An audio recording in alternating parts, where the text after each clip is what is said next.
Let me ask you something. Where is your faith taking you? You have dreams, but today looks like they are far away. You think it is impossible to achieve them now. You think you will never get there. You are getting tired of waiting on God and not seeing things happening in your life. And all this time you have been waiting for someone to help you. You have been waiting on God for bless you. The problem is that you can't wait anymore. This is too life-consuming. And all this waiting makes you sad and fearful, anxious and disappointed. You can't wait any longer, so you gave it up. Even if you wanted to start dreaming again, you think it's too late now. Actually, you wouldn't even know where to begin your journey. The promised land that you once dreamed of reaching is now far away. You think it is better not to be fooled by this dream again. If this is a thought that continually bothers you, I invite you to bear with me and spend some time watching this video, because I believe the things said here will be significant to you.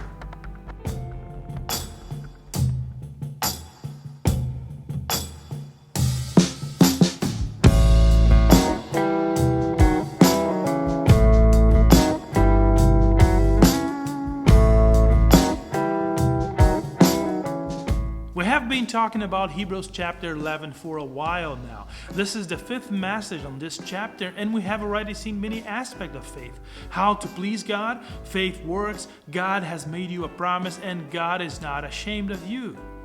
You can find all these messages on our website on the front page. Just click on ANCF TV box and you'll be able to watch all the videos our church has been posting these past few weeks. Today we will take a look at another relevant aspect of faith, which is probably one of the most difficult of them all, the art of waiting on God. Let's take a look at verses 17 to 22 of chapter 11. By faith Abraham, when God tested him, offered Isaac as a sacrifice. He who had embraced the promises was about to sacrifice his one and only son, even though God had said to him, "It is through Isaac that your offspring will be reckoned."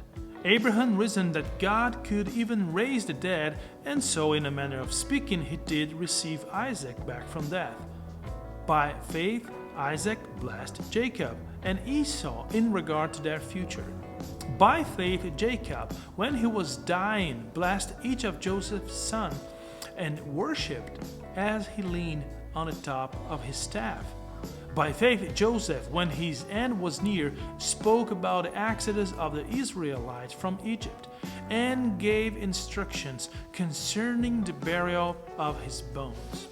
Do you remember the last message when we talked about a city of God? What is this city? Where is it?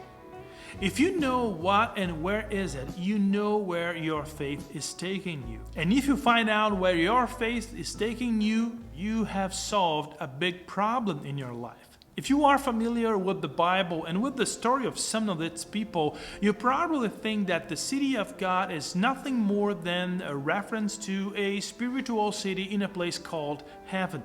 The book of Hebrews is not fully developed in its view of the destiny of God's people after death.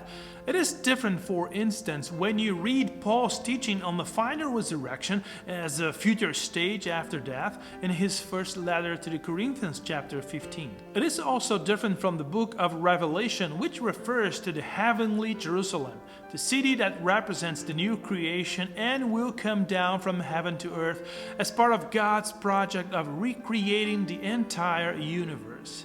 But it is clear that Hebrews refers to the resurrection when it mentions the city of God. It says that until the coming of the Messiah, none of the men and women of faith from days gone by could be made perfect. And here's the first thing you need to know: perfection is not what you think it is. Being perfect has nothing to do with the absence of failures and errors and fears or anxieties. Being perfect here and in many other places in the Bible means to have our hope brought to completion. When our hope is fulfilled in your life through the practice of faith, then you become perfect. That is the way God understands and teaches perfection.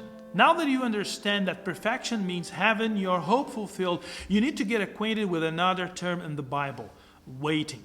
Abraham and the others are still waiting to be moved to and dwell in the promised land. Yes, I know, it sounds confusing since those guys are long dead, right? But the Bible says that even after death, they are still waiting. They saw the dream they received from God from far off, and they were content to stare death in the face and continue to believe. Now, you'll probably find this conversation on waiting tiresome. I know. You have already waited too long to see your dream come true, right? How can you still be expected to wait even after death? Well, the thing is that Abraham and the others are taking God seriously as the creator in the life given. Think again about what this represents. They put their hope in the one who can and will raise the dead. Do you get it now? Okay, so let me give you another clue. Think again about the famous story of Genesis chapter 22, where Abraham is tested by being asked to sacrifice his son Isaac. We tend to think that story is a dedicated teaching on obedience. Well, there's a lot of that in it, but there are also other lessons as well. There's a massive drama in this story. As you may know, Isaac was the son Abraham had been waiting for so many years, and about whom the promises had been spoken. So how could God ask Abraham to kill the very promise that God himself had made? Can you imagine that? Think of what all of this would mean for Abraham. Not to mention Isaac, and don't forget Sarah back home. The first thing many people think about when they hear or read this story is the extraordinary level of obedience God was demanding from Abraham. But if you look a bit closer, you will also see another thing. Abraham understood where his hope in God was taking him and his family. When the planned sacrifice was called off at the last minute, and Abraham was then able to show to himself he did believe and was obedient to God, and he did receive Isaac back from the dead. It's a very intense narrative, vivid and greater than any Hollywood story. Abraham had already given Isaac to God in heart and mind, but the thing didn't end there because Abraham gained Isaac back once more. Isn't this amazing? In other words, Abraham learned how to wait on God. He understood that because he had waited for Isaac for so long, he would be fine even if he had to wait again until God resurrected his son from the dead. Not sure about that yet. Okay, so think about the promised land. You will understand where your faith is taking you when you understand Abraham's contentment to live as a foreigner in the land that God had promised him. This is subtle. Please note, Abraham was content with God not when he was living in the promised land, but when he was going there. Why is this? Well, simply put, it is because Abraham never made it to the promised land. What are you talking about? I know this is surprising. It is surprising to discover that Abraham never received the land promised from God, isn't it? I know. But if you are following this series on the book of Hebrews, you probably remember the verse 13 that says they did not receive the things promised. They only saw them and welcomed them from a distance. Wait a minute. Isn't this message supposed to be encouraging? How can I trust God after being told that Abraham did not receive what God had promised him? Yes, I know. It seems confusing, just as hope seems to be illogical at times. But what looks even more confusing is the impression we get that Abraham was happy with all of that. Or at least he was accepting God's direction all the time without complaining. His acceptance and contentment about God's plans have nothing to do, in this case, with humility. Although the Bible teaches us that humbling ourselves before God is one of the best things we can do. But Abraham was content because he was confident about his faith, about his hope. Please pay closer attention here. The central aspect of his faith does not lie in the fact that Abraham had already arrived in the promised land, but that he knew that one day he would get there. He was sure that he would have the promised land as his permanent home. For him, it didn't matter when or how. What mattered was that he would get there one day. Okay, so how does all of this apply to your life? Well, the city of God is not only the perfect place where your hope will be fulfilled, it is also the place where your journey is going to end. This may not sound striking or memorable for you, but remember, Abraham was a wanderer. He was a pilgrim for the most of his life in the desert, but knowing that he would one day finally see an end to all his wandering would be one of the essential things in his life. You need to understand that God is a friend and a refuge, but He also is the end of a life of constant journey and pilgrimage. God is the fulfillment of your life. You long to find your destination once and for all. Abraham's story is great. Interesting beginning, exciting development, nice end. But the only problem is that his whole story has one unexpected character: waiting. And waiting is, for every one of us, one of the most challenging disciplines of life. We all want good things to happen in our lives, but too often we want them now, not later. When this doesn't happen, we ask, "When, God? Please tell me when."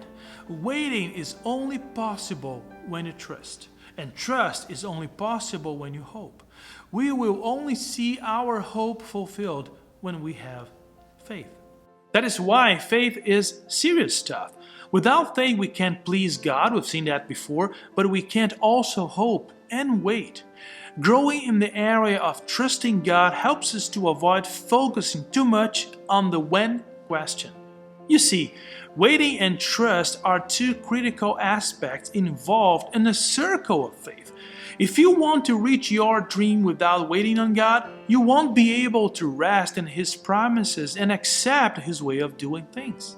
If you want to achieve your dream without trusting God, it will be impossible for you to wait for Him and receive all the guidance and instructions He will pass on to you. Waiting is the key to finding out where your faith is taking you.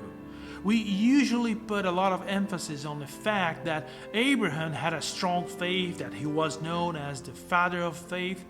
This is indeed true, but don't forget that his faith was made possible through his obedience and waiting. While he was waiting, he was also faithful. Of course, I'm not saying that waiting on God is easy, nor am I saying that if you can't wait on God, it's all your fault and yours alone. That will be an overwhelming lie. You have waiting on God all the days of your life, and that is why you cannot give up now. Of course, being realistic about your dreams helps a lot. It is also possible that God in His wisdom is protecting you from a great danger that could arise if you reached your dream which you were unable to identify. This is all part of the process, but there are many things you cannot give up. When God puts a dream in our heart, it burns ardently and forever. Many dreams that you have were given to you by God Himself. God knows the time. God knows the way. Keep trusting God. Keep waiting on Him. Keep working hard and doing your part, but never give up trusting that your day will come. This hope will fill you with life. It will give you rest. It will show you what you have to do to be prepared to receive the blessing God wants to give you. May our good Father in heaven bless you with hope and confidence in His promise. May He give you patience and joy to understand He wants to bless you. This will change your life. All the best to you and your family. Bye now.